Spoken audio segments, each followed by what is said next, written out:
O'Neill. Iran has submitted a formal response to U.S. proposal aimed at ending the conflict, emphasizing that initial negotiations should focus on halting hostilities and ensuring maritime security, with nuclear issues addressed later. Iran indicated it may reopen the Strait of Hormuz if sanctions and the U.S. blockade are lifted. A Qatari gas tanker successfully transiting the strait suggests limited easing of tensions. Meanwhile, Western nations are increasing military presence to secure shipping routes. The ceasefire between the U.S. and Iran remains fragile, with ongoing disputes over control of the strait and continued regional security concerns. Russia and Ukraine have accused each other of violating U.S.-brokered three-day ceasefire running from May 9th to May 11th. Russia claimed Ukrainian forces carried out thousands of strikes, including drone attacks, while Ukraine reported continued Russian assaults, battlefield clashes, and casualties. At least one person was killed and several others injured in Ukrainian regions, while Moscow reported injuries in occupied territory. The ceasefire also included a planned prisoner swap of 1,000 detainees from each side.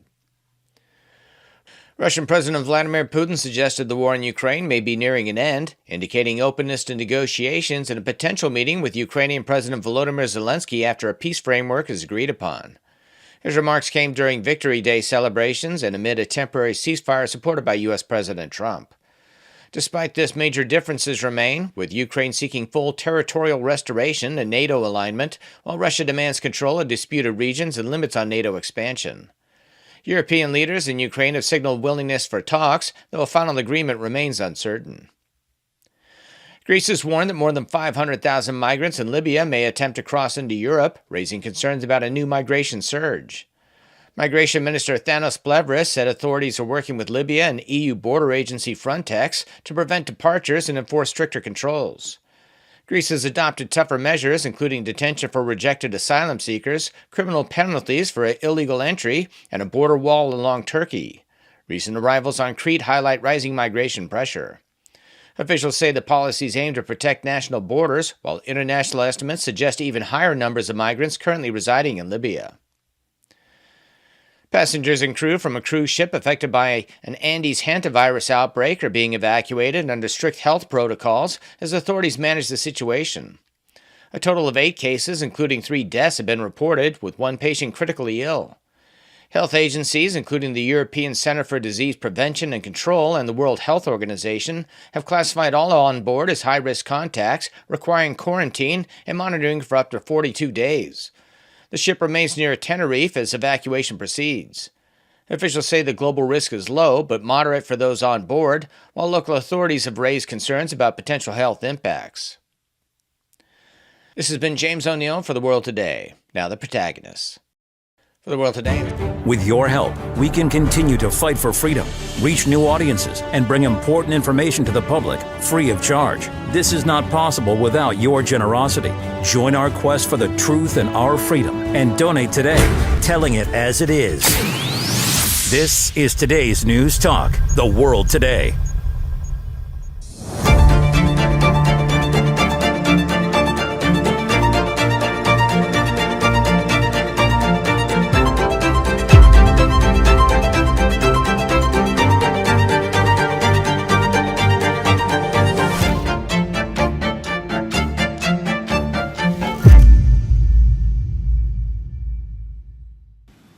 And welcome to the Protagonists. It's a Monday. Nice to have your company. I hope you had a great weekend. Now, our topic today, we've done this before, prosperity or poverty, how banks determine the national fate. And we did this last week, and I have to repeat the adage that should be applied to our central bank or banks. Insanity is doing the same thing over and over again and expecting, of course, different results. Sign of madness, isn't it? The time really has come, though, for the public to acknowledge that our governments, our central banks, and the banks have been wrong all along. And it's time to change tact. Central banks are shrouded in secrecy. Many are privately owned, and they are pretty much, as we would all agree, unaccountable.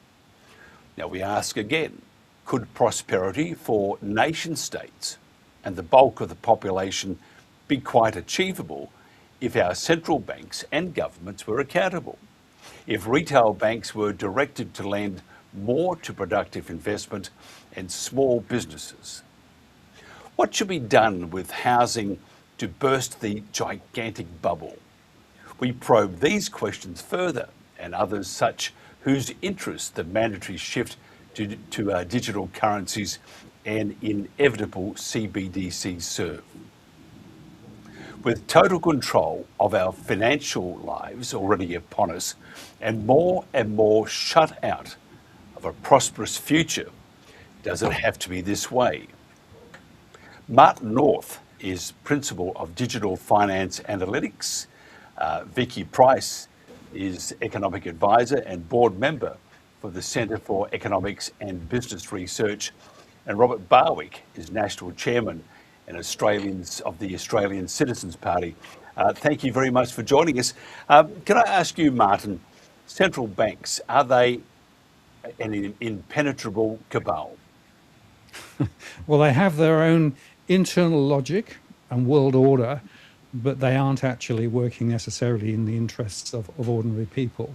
And whilst they say, yes, we're interested in getting inflation down and all of those things, the truth is that they've got a set of logic that they use where they think the economy is a set of levers, and they're sort of pulling these levers, trying to get that inflation down towards targets, 2.5%, but they never actually achieve it. So in Australia, the RBA has failed over the last 4 years. They are very much driven by what's called neoliberalism. So let the markets rip. We don't want to intervene too much. And in fact, of course, central banks are often not elected at all. They're technocrats, but they are very much connected with the political power as well.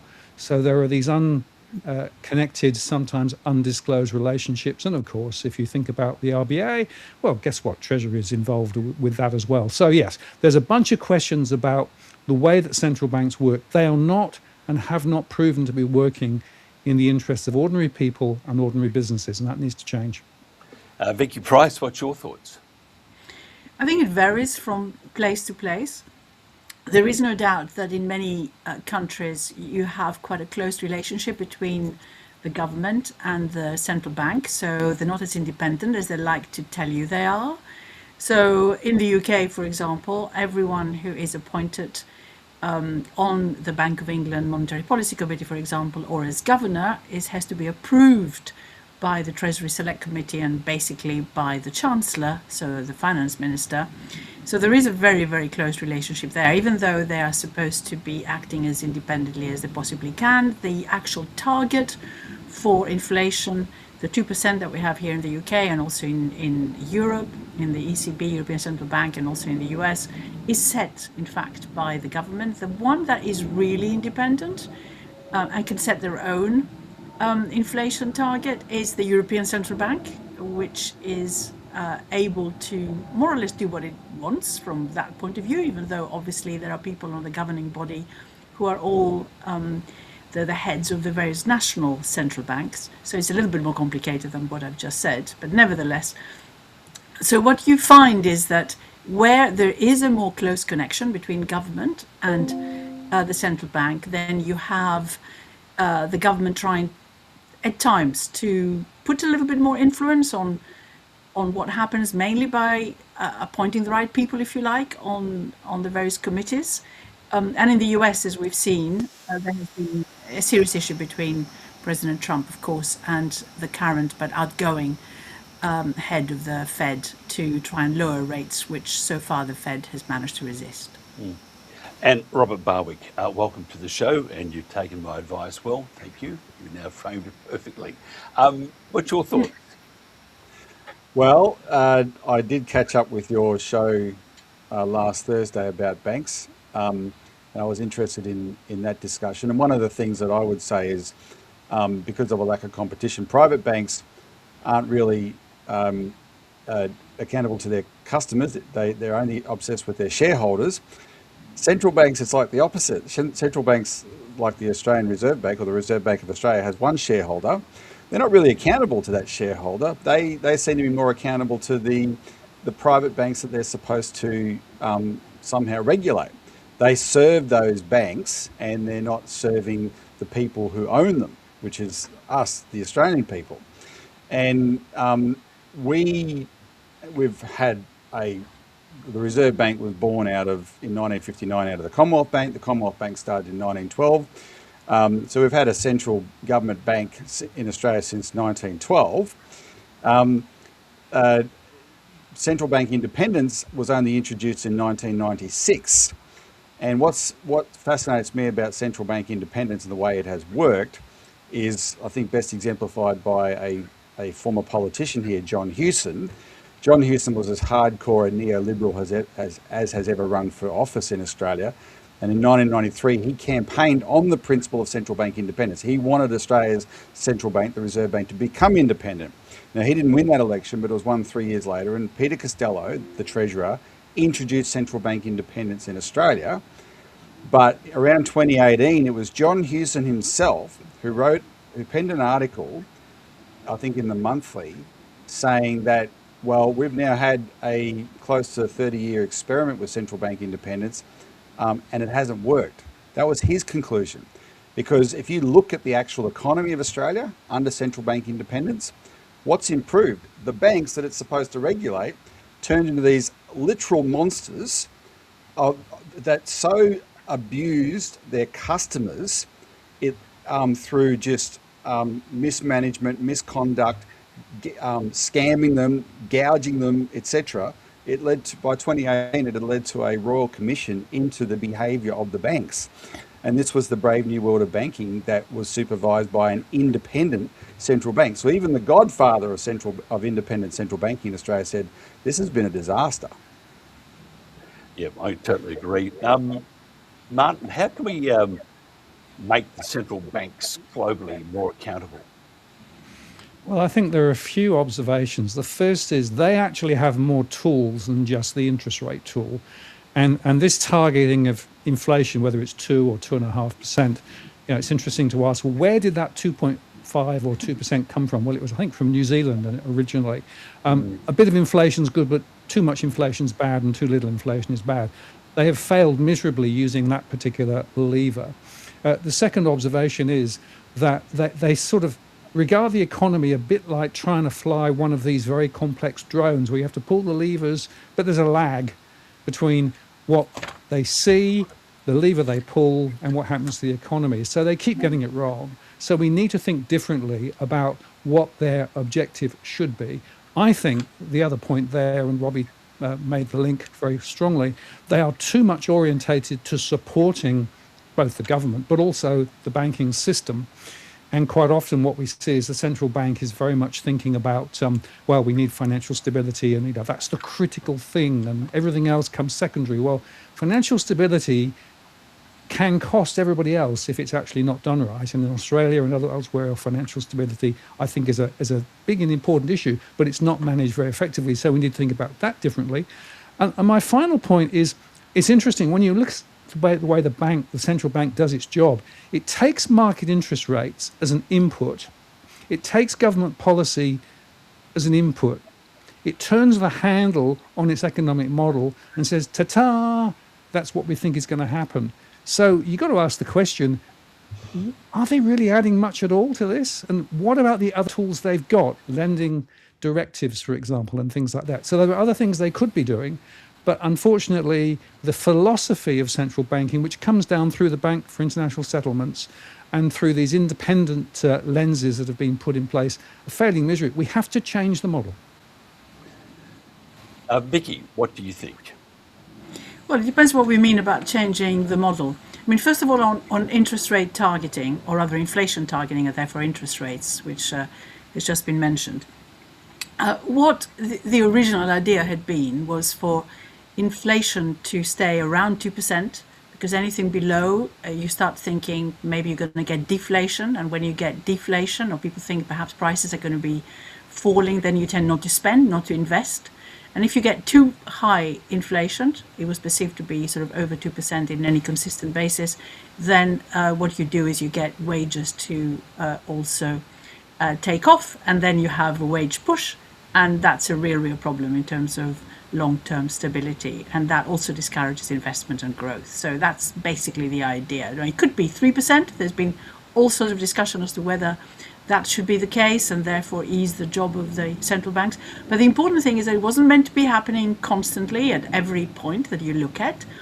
It's meant to be a sustainable average. So sometimes inflation could be higher. You don't necessarily need to change interest rates because there are things to do with the economy that you're worried about. And a number of the central banks have also as a remit to look after what's happening to the employment situation, particularly in the US, but also the European Central Bank looks at growth as part of what it's doing. Even the UK has seen the Bank of England has had all sorts of extra things it's supposed to be worrying about, particularly climate change for a bit. That seems to have gone from its remit, so that's an interesting one we may want to discuss as well. If you add loads of things to what the central bank is meant to do, then that complicates issues. So that's the first thing, and I think we have seen a reaction by commentators and the markets if the central banks, forgetting what they were supposed to be doing, do not raise interest rates fast enough when inflation seems to be picking up, or don't reduce it fast enough when things slow down. But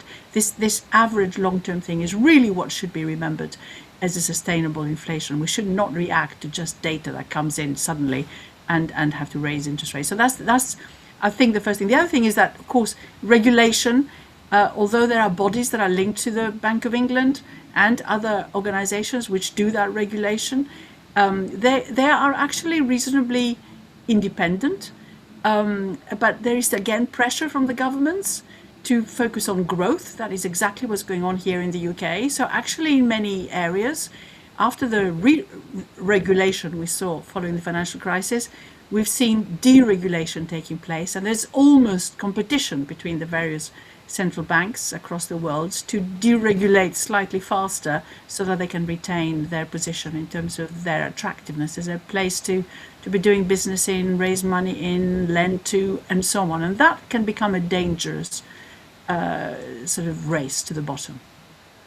And Robbie, what do you think? Well, in terms of making central banks more accountable, I think you've got to look at the dynamic of what takes them away from accountability. Like all regulators, they can be certainly captured by an ideology as well as not just necessarily vested interest. I think you really got to look at the whole model of the Bank for International Settlements, the central bank of central banks, and how that becomes the forum for a cabal, if you want to call it that, where central banks can be captured. Now, our perspective, or my perspective, is from the work we've done here in Australia at looking at the influences on our central bank. And I can tell you, because our politicians are somewhat obsequious to the central bank, they don't question what influences come on the central bank from its tete-a-tetes at Basel. There was one politician recently in Parliament who did, Senator Gerard Rennick, and he asked for copies of the transcripts of the Reserve Bank's discussions at the Bank for International Settlements, and he was told in no uncertain terms that no, they are not publicly available at all. Now, only one person in Parliament, him, questioned that. Everyone else just goes along with it. So they accept that these things should be out of reach of the public and the politicians who, at the end of the day, own the central bank. And you've got to start looking at that and go, really? Now, Martin's referred to the fact that the bank has other tools, and this is also an experience here in Australia. We've got a central bank that keeps repeating as a mantra, we've only got one tool, we've only got one tool. But you're talking to the political party that in 2024 saved their other tools. It's in legislation in Australia. Section 36 of the Banking Act says that the Reserve Bank has the power to target inflation in other ways, including by credit guidance. It can say to the banks, stop or reduce lending in areas that are causing inflation and increase lending in productive areas that will reduce inflation. That's its power. It refuses to use that power since deregulation in the 1980s. And nobody says anything except in recent years, our party, Gerard Rennick was one of them in Parliament, and the Greens actually, the Greens political party, started questioning this, right? Why aren't you using these other powers on your books? And so once they started questioning it, and it became an issue, and we were reporting it, etc., that hang on, the Reserve Bank has more than one tool. Wouldn't you know it, Mike, the Treasurer of the day, Jim Chalmers, conducted a review of the Reserve Bank, after which they announced that a bill that said we're going to repeal certain powers of the Reserve Bank, including Section 36 of the Banking Act, that said the Reserve Bank shows the Reserve Bank has other tools. Our party intervened, worked with parties like the Greens, and we actually stopped that. Those powers still exist on the books because we stopped that repeal going through. But why would the government do that? What government, would decide, this is now 2025, 2024, now's the time to get rid of this power that the Reserve Bank has always had, after it came under scrutiny, right? And that tells you something about the way the politicians think. They're not inclined to hold it accountable, but our party is. Martin, okay, let's go down a couple of notches. How do we make the banks, just the banks, more accountable? Well, what are the banks there for? And we're talking here about, obviously, banks that lend and take money in and then lend it out and all those things. And also, of course, they have a payments responsibility too. Now, let's think about lending first. In the last 20 to 30 years, there's been a massive shift away from lending to businesses, particularly small businesses, and lending for property. 2/3 of lending amongst the major retail banks in Australia and in other countries too. Very high, but in Australia, very, very high. Very profitable, of course, very low risk lending. So from a shareholder perspective, it may make sense. But from an economic perspective, it makes no sense. Why? Because it simply blows house prices up. And if you compare house prices with average incomes in Australia, they're astronomically out of kilter at the moment. People have to just borrow so much more. So banks have been lending to housing in a way that is irresponsible, looking at the long-term development of Australia. So that's the first thing we need to think about. There are some changes that we could make there. The second is on the issue of payments. Of course, banks have actually been very, very careful to drift away from cash. Oh, too expensive. Nobody's want to use it. We'll go digital. Why? Because, of course, they want the digital information on digital transactions because that can be monetized and it's meant to be cheaper. Except, to me, cash is a central part of what banking is about. And so, to my mind, cash needs to be there. We discussed this the other day. Cash in a crisis is critical when the power goes off, and it's about freedom. And in regional areas, you got to have it. The third point is, if you look at the consolidation of the banking industry, and it's interesting, the regulator, APRA in Australia, has said some time ago, we want a smaller number of bigger players because it's more beneficial from a financial perspective, financial stability perspective, but also, of course, it's easy to regulate. We have reduced competition in the banking sector to the point where there's almost no competition. Take away branches too, go digital, all of those things. So that's what are some of the things that are actually need to be changed. We need to think differently about what is banking about. It should be about enabling businesses, particularly small businesses, to thrive and prosper, for consumers to get the credit that they need, but not in a way that allows banks to make super profits, which is what's happening in Australia and elsewhere, particularly from housing, because housing lending is just inflating the economy. It's a black hole. It's sucking more and more of the economy in. It's making us less productive as an economy and less, therefore, protected from the future. When we get a housing crash, as we will, it's all going to come tumbling down. And Vicky, can you just tell me what you think as we're trying to push buttons here? They're not working at the moment. We'll try this one instead. And that's not working either, but never mind. Can you just tell me what you think about how we can make the banks more accountable? Well, the first point to make is that it's absolutely true, as Martin has been saying, that we have seen a lot more consolidation in the banking sector. Of course, we've had a lot of competition from fintech, sort of non-banks coming in, so we need to perhaps discuss that as well.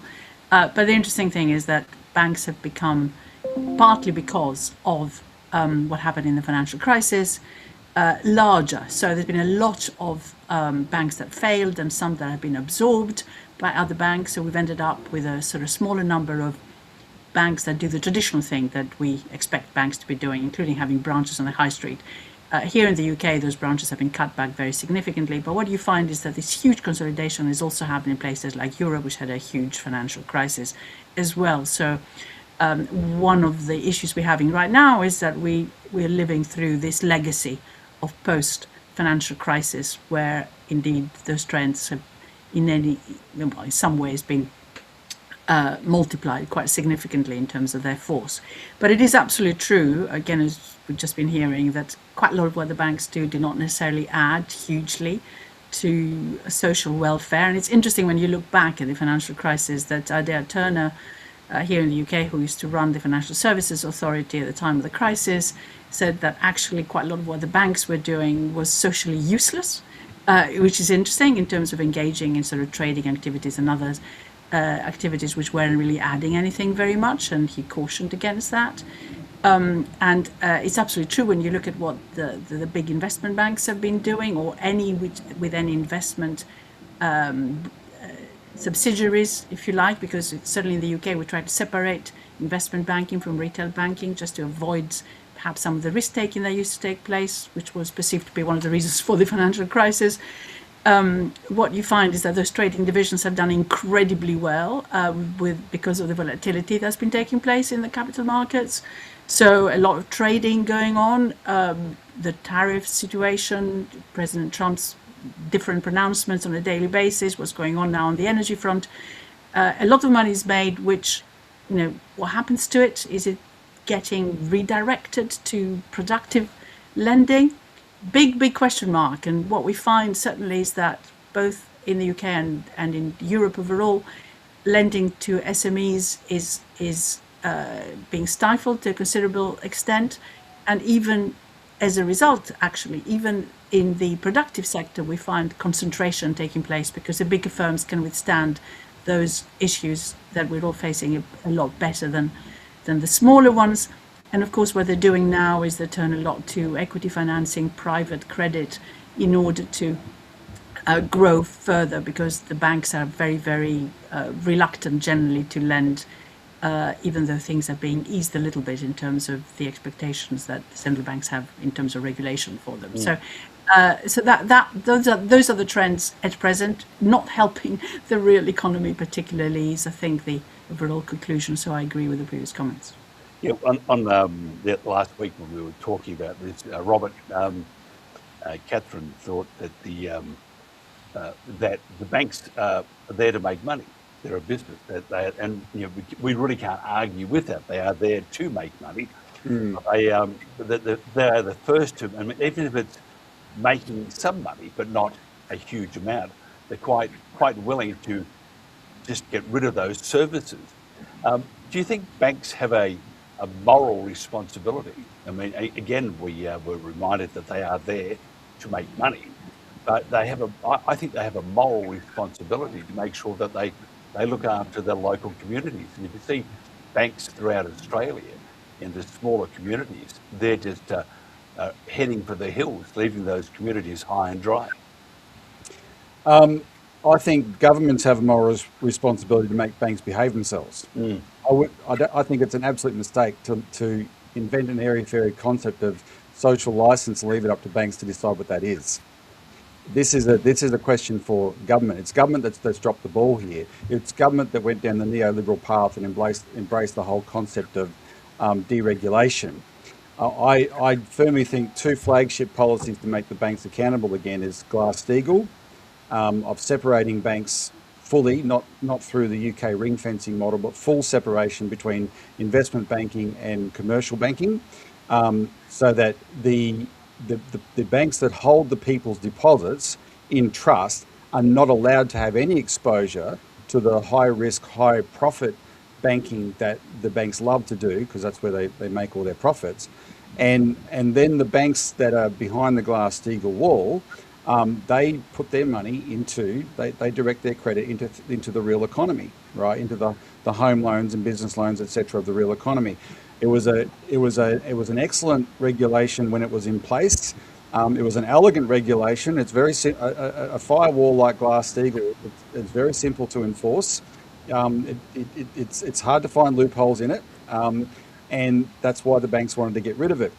My experience with the UK banking system was from post the global financial crisis, visiting the UK quite a few times, talking to UK politicians who about Glass-Steagall and bringing it back, and that eventually is what turned into ring fencing. One of those was Margaret Thatcher's Chancellor of the Exchequer, Nigel Lawson. Nigel Lawson oversaw the Big Bang deregulation in the 1980s, but after the global financial crisis, he was one of these leading, political experts and bankers around the world who said that was a mistake. We've got to bring back that divide, and it never happened. Instead, the Bank for International Settlements, under Mark Carney's leadership, actually cooked up bail-in as an alternative to making the banks behave themselves again through Glass-Steagall. And we got this bail-in policy instead, which is a way to put the customers on the hook to pay for the bank's trading losses if they happen. And that's been that would be a disaster, and it is a disaster where it's been implemented. But the other one is, again, responsibility of government, go back to national banks. And I did, as I said, I heard your discussion last week, and even your guests from the Institute of Economic Affairs, in arguing that banks don't need a social license, she said, if you want that to be done, do it through bring back the Commonwealth Bank. And I had to say, I agree with her, bring back the Commonwealth Bank. Let the government go back. In Australia, we had public banks going back to the mid-19th century in the form of state banks, and then we had the Commonwealth Bank from 1912.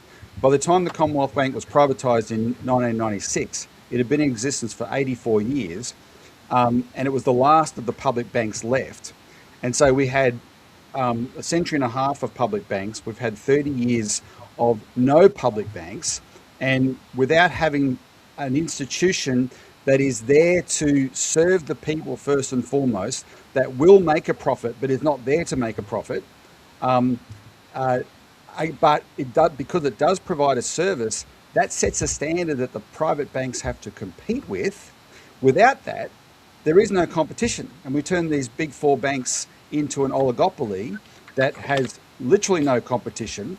They look over each. They look over each. They don't have to collude very much. They just have to look over each other's shoulder and see what they're doing. And the Reserve Bank is there to prop them up, as is the bank regulator APRA. And like I said, the consumer in Australia has well and truly suffered. So the Citizens Party, our whole existence, has fought for a national bank. Bring back a government bank that can both provide a service to the public and also play a development banking role to make the long-term investments that's for the good of the nation. And just by doing so, sort of like create ballast, if you will, or such a dominant area of the financial system that is well looked after, that you can let the banks do what they want if they want. But if they don't provide a service like they're doing now, they will lose all their customers to the public bank. And that would be more, that competitive pressure would do more to make them lift their standards than all the regulations governments can come up with. And so we've been pushing that quite hard, and hopefully it comes off. Can I come in a second? Yes, please. And say that, it's interesting, this idea, but, and going back to a public bank. We, of course, here in the UK did have a public bank in the sense that after the financial crisis, the Royal Bank of Scotland, for which I used to work, but not then, was nationalised, basically, 100%. And it could possibly have played that role. But during that entire period when it was in public hands, it didn't. It behaved like a normal bank, expecting to make sort of profits so that it could be resold.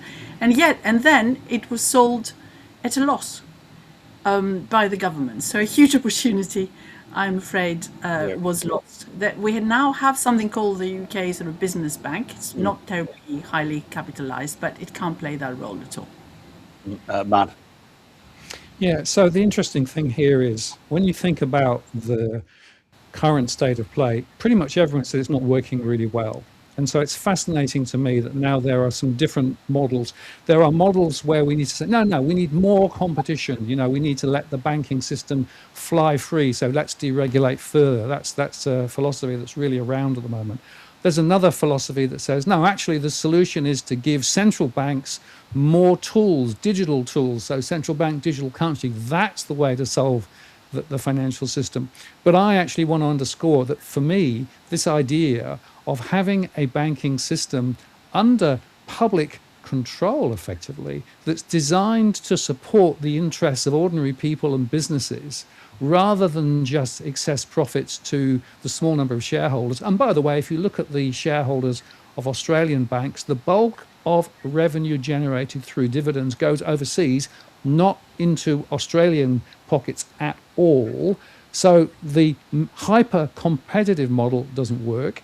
The central bank digital currency, let's give you more digital tools model, I don't think is going to work. But this idea of bringing back control and ownership to the people, with control, of course, through the parliamentary systems and processes, and with a tone here not of maximizing profit, but maximizing economic good for ordinary people, seems to me to be a really powerful model. But it's so different from what we've seen over the last 30 years. And the last 30 years has failed in terms of the economic outcomes for ordinary people. Most people's real incomes have not grown. The economic standards that most people live under are less good than they were. And everybody in positions of power at the moment, from central bankers through to politicians, want to do more of the same rather than look for something different.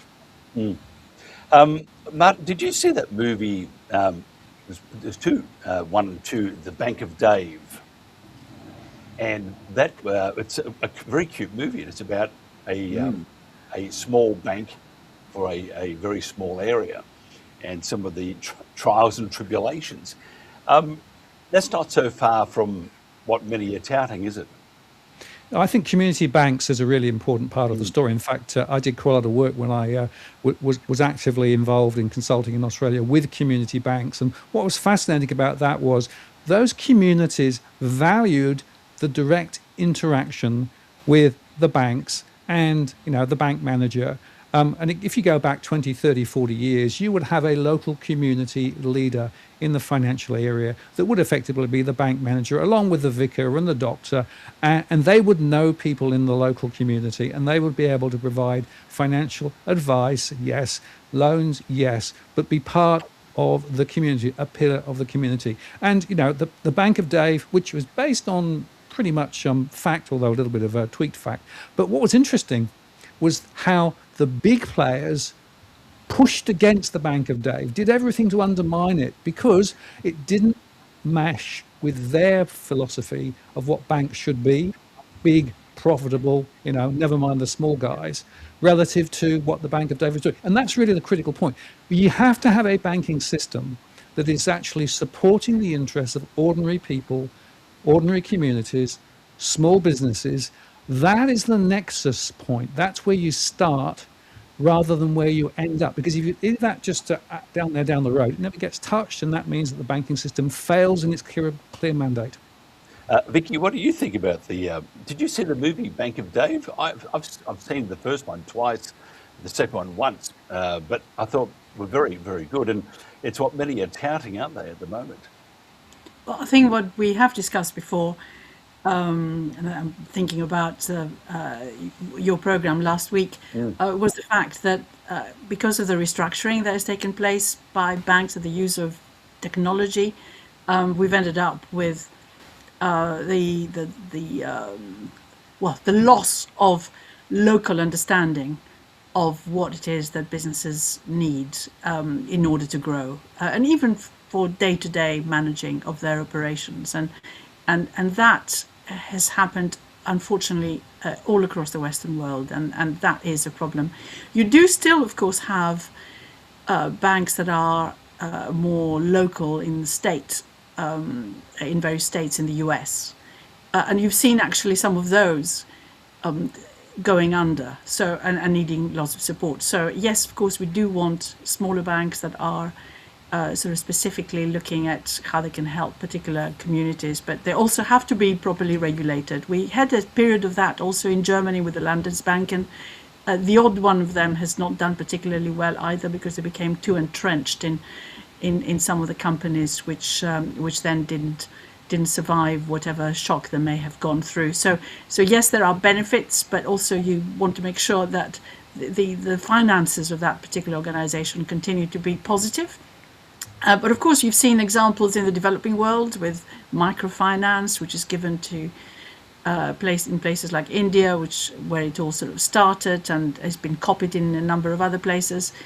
All this is good, but you still need to regulate them in a sensible way and make sure that you don't have sudden shortages of liquidity in that area. So and suddenly everything sort of stops. We've seen that happen before. So yes, of course, it makes a huge sense to move in that direction possibly. But there is indeed concern that what is happening right now in certainly in the UK, but also we see that in Europe, as I said earlier, is that it's SMEs, smaller firms that suffer because that type of understanding is not there. And actually, despite the deregulation which is supposed to be taking place, what we find is that banks prefer not to lend to small firms unless there is big collateral which is being offered, which of course could be a complete killer, and in fact keep their money with the central bank, which in the case of the UK offers, because of high interest rates right now, quite a good return. So the reserves are being very handsomely paid instead of being recycled to help the community. And I think that is a serious problem and needs to be rethought. Robert, in Australia, the Bank of Dave would have been swallowed up by now by one of the big four. For smaller banks in this country, I mean, and if you look at, I think Bendigo now are owned by, who owns Bendigo? Is it ANZ or, anyway, I think they've all merged with other banks, or It merged with Adelaide Bank.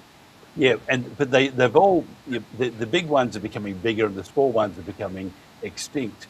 How do we protect the smaller ones? Because I do think there's merit there to have smaller branches, smaller banks looking after the communities. And I think Martin said to do some economic good. I don't know if I could mention good and bank in the same sentence, but anyway, we'll endeavour to do so. Waiting for a bolt of lightning to come down from the banking god. But I'm just thinking though, if we could get through the propensity and the enthusiasm of the big four to gobble up smaller ones, and we had banks of smaller branches, or smaller banks, not branches, just banks around Australia, they still had to do the right thing, dot the I's, cross the T's and stuff, but did what Martin suggested and have that economic good. Is there a chance in Australia of that happening? Or is it just going to be the big dinosaur walks over and gobbles up all these smaller banks, and then, no matter how hard you try, you're going to have just four biggies?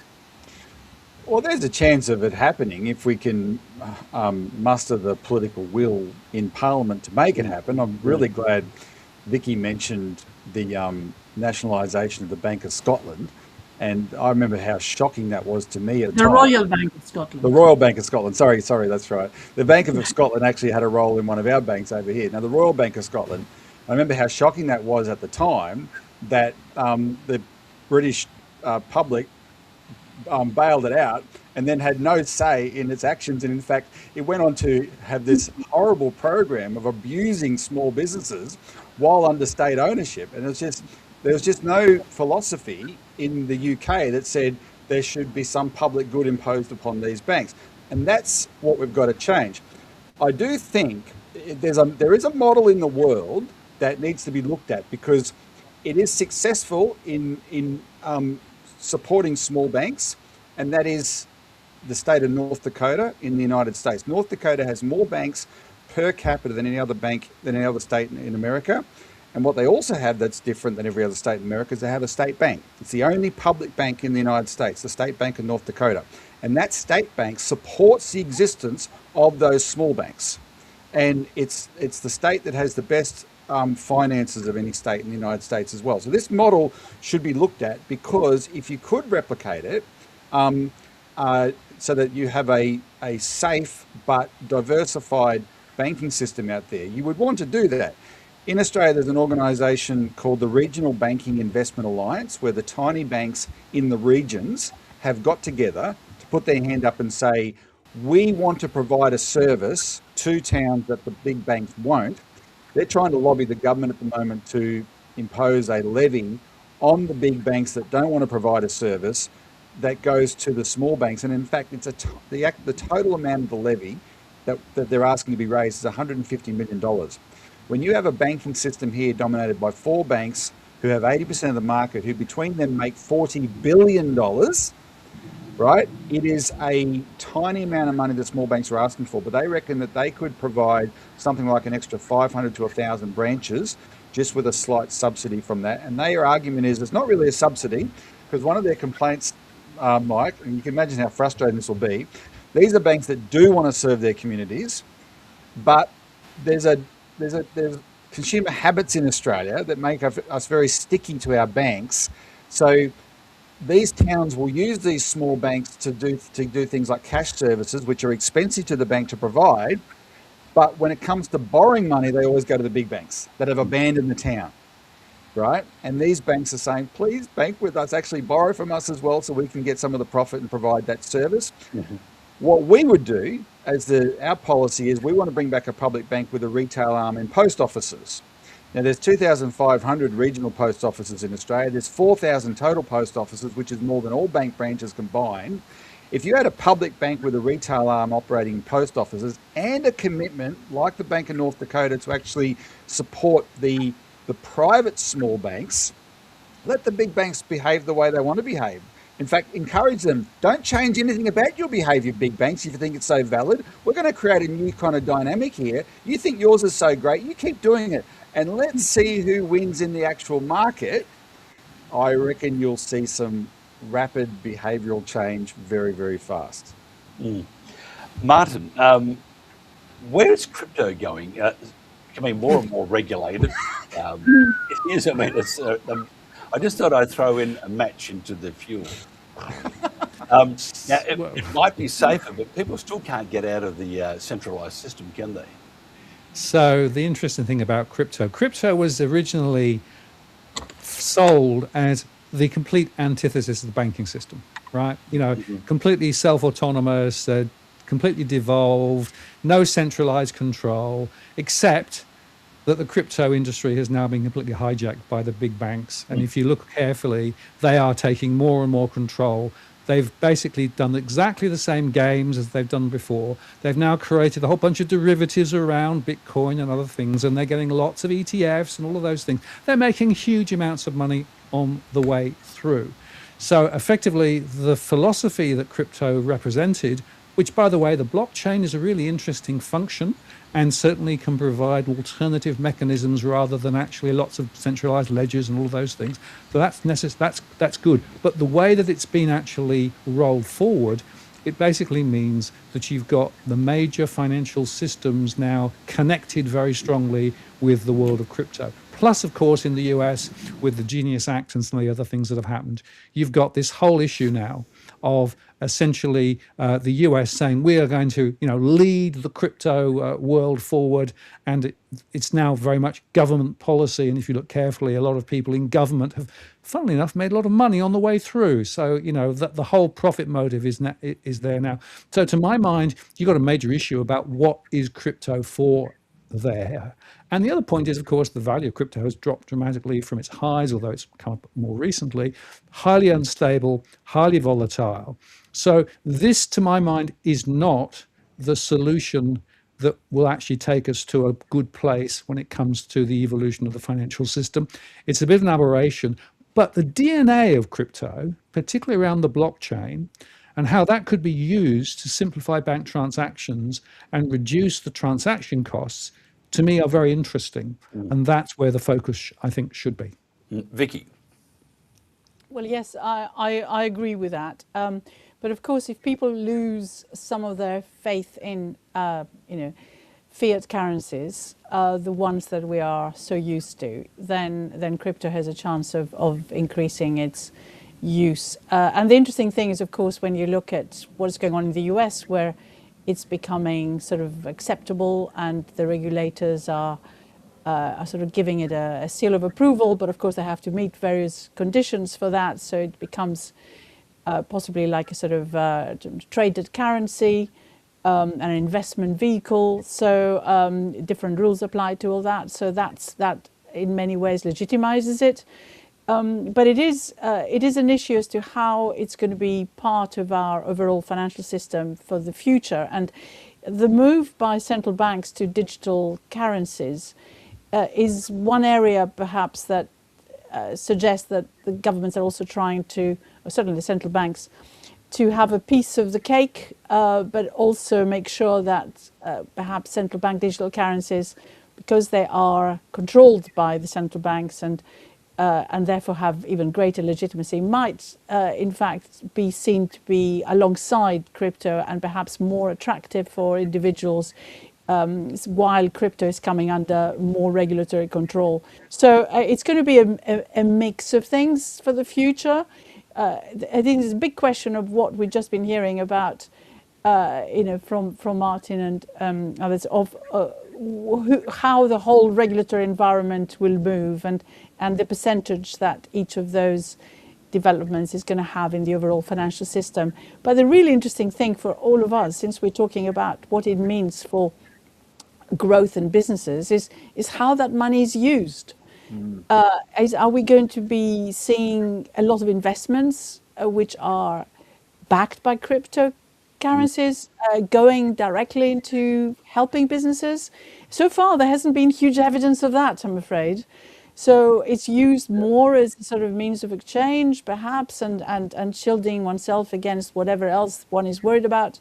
But it's really when it does begin to be part of the whole system. And my worry is that, particularly if we move to government digital currencies, we're going to see something similar. So banks will not be intermediating in the future, if that is how we're going to be moving, for that big chunk which is owned by individuals in digital currencies, because of course the way in which the financial system works is it takes deposits and then converts them into lending.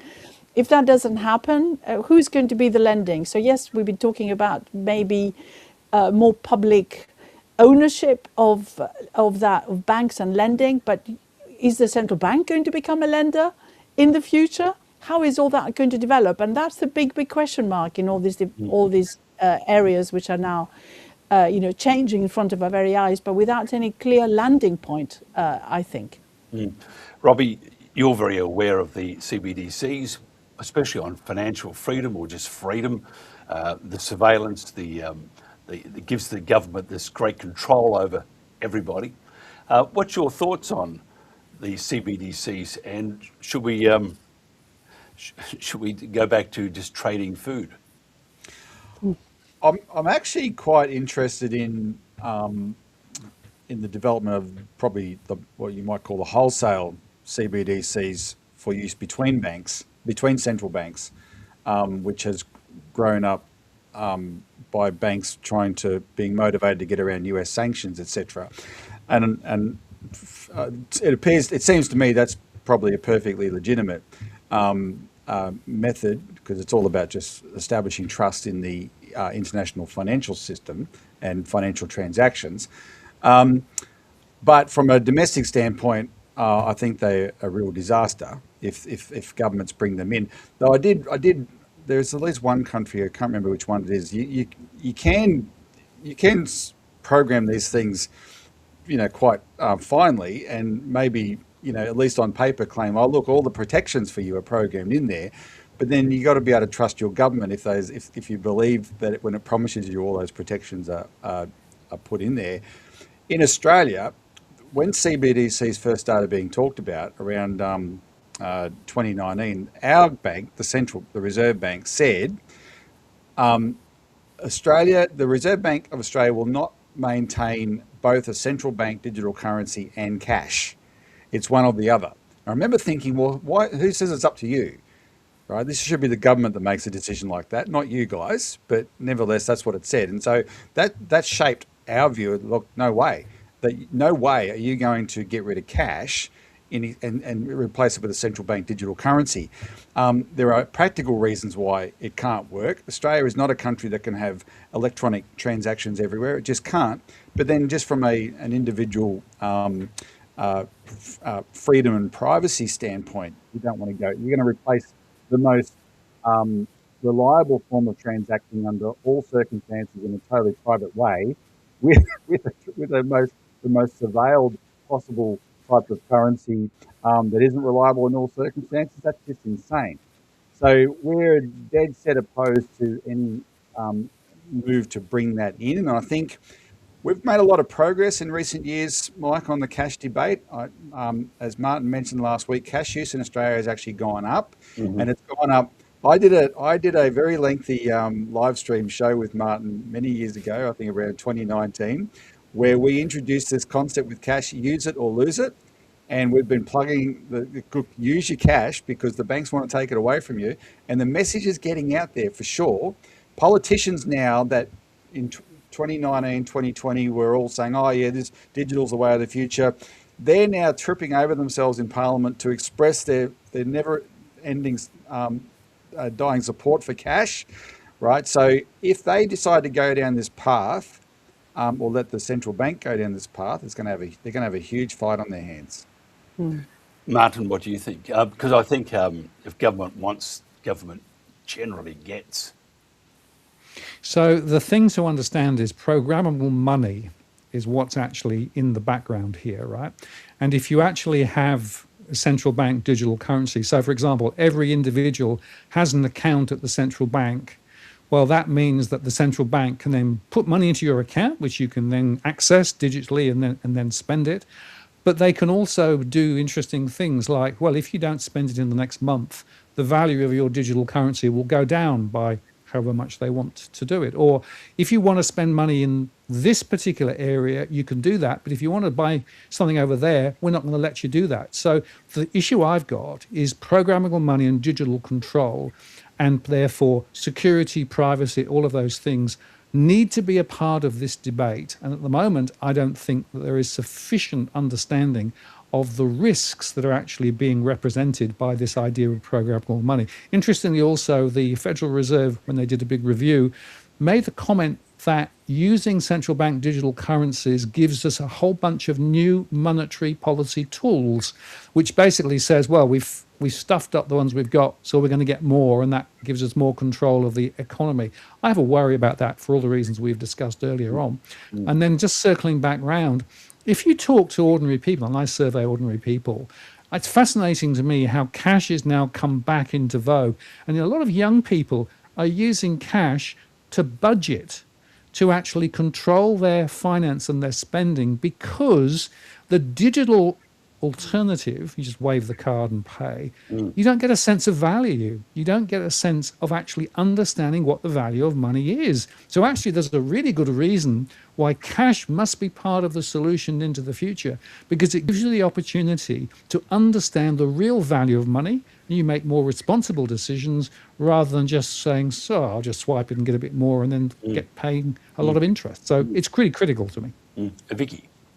Yes, well, I have to say that I agree with quite a lot of what's just been said by both our speakers here. But the interesting thing is that the Bank of England, as I'm sure Martin would know, has been looking at this for quite some time, and seems to have lost its enthusiasm for it, for all sorts of reasons.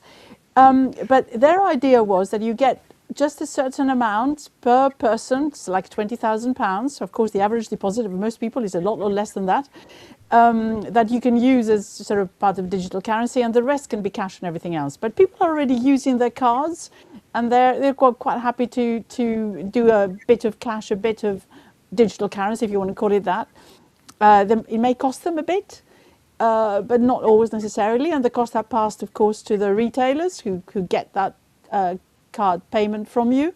So maybe if there is more central bank digital currency, you're not going to have that retailer's extra cost. Maybe it will reduce perhaps a little bit of the overall inflation in the economy. Maybe they seem to certainly have cooled quite significantly. There have been concerns about privacy, of course, but also how the system might run. And do we really need an extra complication given everything else we have to deal with right now? And of course, the UK is in a bit of a political mess, as you know. Europe wants to move to digital currency for completely different reasons, because a lot of the payments done by credit cards and also debit cards go through MasterCard and Visa, which are, of course, US companies. So they want to change that a bit. So I think the digital euro is in a way sort of part of this. So that's basically, where we are. So there are all sorts of reasons for thinking about or not thinking about digital currencies. They vary from place to place, and it will be interesting to see where we end up. And I think it's all still very open, and any pressure that's being put on central banks to sort of think about it in a more rational way would probably be welcome. We are running out of time. We've gone over time again. Sorry about this. Final question, Robbie. Cash v digital currencies. Your thoughts, and who's the winner in your mind? Cash is king. Always cash. Look, I spent most of all of 2023 and half of 2024 travelling around Australia with a Senate inquiry into bank closures in regional towns. And last week you talked about one of those in Coober Pedy. That was one of the worst cases. Probably the second worst case we came across was Queenstown in Tasmania. Last year was there was one bank left on the whole west coast of Tasmania, and it was Bendigo Bank, and they shut it down. Interestingly, by the way, the banks admitted early on that they didn't shut these branches down because they weren't profitable. Profitability was not one of the factors. These banks had decided to move to a digital model, and they were forcing the market, right? They were saying to the market, you're going to go digital whether you like it or not. And that's why it led to a big backlash, etc. But you go to these places, Mike, there is no option of digital. It's a joke. The town of Junee in New South Wales, which is about an hour north of Wagga Wagga, so it's not totally in the boondocks, Junee. That's where one of the branch closure hearings were. They made the point that the Optus outage that had happened in Sydney a few months earlier, where the whole city shut down for a day and it was total chaos in Sydney, they said that happens here 3 or 4 times a week, right? And the people in pinstripe suits in boardrooms at the Reserve Bank Payments Board and the private banks who have this fantasy that we can push people into this digital economy, they're not out there in those towns seeing the reality of what it's like. The only currency that is reliable under literally all circumstances, all conditions, is cash. And it's just crazy, totally crazy to move away from it. Martin, cash v digital currencies. In the blue corner we have digital currencies. In the red corner we have cash. Which has the knockout punch? I actually think both is good in different circumstances, right? What you don't want to do is to be forced to use one versus the other. To my mind, freedom is to choose the way that you want to do it. And I think that cash will continue and must continue. But I also think some of the digital alternatives do offer some significant advantages in terms of convenience, extra information if that's what you want to manage your finances. But it should not be determined by a third party, whether it's the Reserve Bank or whether it's the government. We need to let the flowers bloom. And I actually think that the best answer is cash and a bit of digital. Over time, it'll evolve, it'll morph. We'll probably see new things, but don't throw the baby out with the bathwater. Cash is crucial. As Robbie says, cash is king. And Vicky, you have the final say. Wow. Well, I agree with Martin and Robbie that cash is absolutely important. What really surprises me is that the regulatory authorities have allowed the move to lots of firms saying you can only, when you walk into a shop, you can only pay back by card. Cash is a legal tender. Yeah, they have to accept it. How they've allowed this to move in a way that prevents the normal citizen of paying in cash if they've got some cash in their pocket, I do not understand it. And the whole issue of bank closures as well is the regulators that have allowed this to happen. There was a bit of a discussion here in the UK about making sure there is a branch within whatever it is, 15 minutes of you walking, and the post office was going to be coordinating it all if there wasn't a branch. Well, a lot of that has disappeared, it seems, in practice. So you are left cashless, which of course is an issue in terms of budgeting, young people understanding about this, but also people who cannot have access to digital. So yeah, I think we probably are in danger of being violently agreeing with each other on this program. Shocking. I can't believe we're doing that. Robbie Barwick, thank you so much for being part of the Protagonists. If somebody wants to find out more about Robbie Barwick, I'm asking a leading question here, but how do they do that? Well, you can follow me at Robbie Barwick on Twitter and variations of that on most of the platforms, TikTok, Facebook, etc. But citizensparty.org.au is our website, and we have a show on YouTube, the Citizens Report. Fantastic. I was just thinking, popped into just to have a look at if they had any. We had a story last week on one of the shows about this Timboon distillery making magnificent scotch. I popped into the bottle shop because I always pay, just tap. I'm one of those terrible people. And the guy walked up to me and says, "You're the guy that buys this Chivas Regal, aren't you?" I said, "Yes. We overcharged you by twice, and we'd like to give you the money back." And I wouldn't have picked it up. I would not have picked it up. Now, if I had cash, Wow. Yeah, you would have known. so I thought, wow, there's an honest person out there. So, my local bottle-o, good on you, mate. Martin North, Scotchmen are very honest. he was, and he said, "Do you want to get another bottle, or would you like to have the cash?" I was with the wife, so we decided cash is king. Yeah. And he put the money back for me, and I'll wait till she's not looking. I'll pop down to the shop again. Sound like a good husband, a normal husband. Martin North, Principal of Digital Finance Analytics. How do they find out more about you? Well, I've got a website, digitalfinanceanalytics.com. I have a YouTube channel called Walk the World. I make daily posts on finance and related issues, all the stuff we've been talking about today. And you can also follow me on Twitter at DFA_analyst. Fantastic. And Vicky Price, where do they find you? Well, I have a website, but also at Real Vicky Price, which is my for X, for Twitter. And I've written quite a lot of books, so thank you for putting the Mismanaged Decline, the latest book, when you showed me earlier, which is talking really about quite a lot of these issues, including what the financial sector did during the financial crisis and how we need to watch out for that a lot more. But also, I mean, just one thing to say, I've written quite a lot of books, and one of them was called Greekonomics, and because I'm originally Greek. And I remember my publisher at the time saying, "This is really strange. We just got 300 book order from a bookshop in Melbourne." And I said, "Yes, of course, it's full of Greeks. It's the sort of largest city outside Athens, populated by Greeks." So, so I just thought I'd mention that. And so I had to explain that to them. So I'm delighted. They're all my landlords, Vicky. Very funny. But I hope they can buy Mismanaged Decline as well, although it's more about the UK. So anyway, thank you. And Melbourne is a very strong Greek city. Just one final thing, nothing to do with this at all. Who will I ask? I'll ask Robbie. Robbie, which is the second largest Hawaiian city in the world? Oh my goodness. Hawaiian or No, Hawaiian. Which is it's Vegas, Las Vegas. They love gambling. Anyway, I just thought I'd mention that. I thought you might have been meaning Polynesian, in which case it's Brisbane, Sydney, or Melbourne. Take your pick. No, second largest is actually probably the largest. They'll hop on the plane off to a weekend of gambling. So anyway, off the topic there. Sorry about that. Thank you so much for being part of the Protagonists. Martin North, Principal of Digital Finance Analytics. Vicky Price, Economic Advisor, Board Member, Centre for Economics and Business Research, and a great author. And Robbie Barwick, National Chairman of the Australian Citizens Party.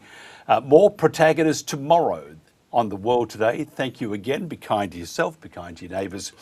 And the husbands, don't buy scotch without telling the wife. You'll be in deep doo-doos.